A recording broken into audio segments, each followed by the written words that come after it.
Escuchá, Rosa, ¿vos te acordás de mí? Rosa. A cada rato. Rosita. Esperá, no me cortes. Decime dónde estás, qué pasó, por qué desapareciste así. Mañana te vuelvo a llamar. Rosa había hecho lo que él pensaba que tenía que hacer. No era la puerta de calle. Era la puerta de su dormitorio. Porque sabía que los Blinder y Rosa acababan de salir.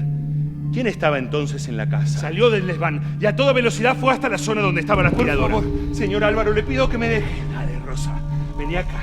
Le pido por favor. José María, inclinado sobre el ojo de la cerradura, asomó media cara por el marco de la puerta. Si ella hubiese tenido la más mínima sospecha de que José María se escondía en la mansión, en ese momento lo hubiera descubierto. Ya había dado un paso hacia Álvaro con la tijera en alto cuando Rosa logró soltarse y escapó por la biblioteca.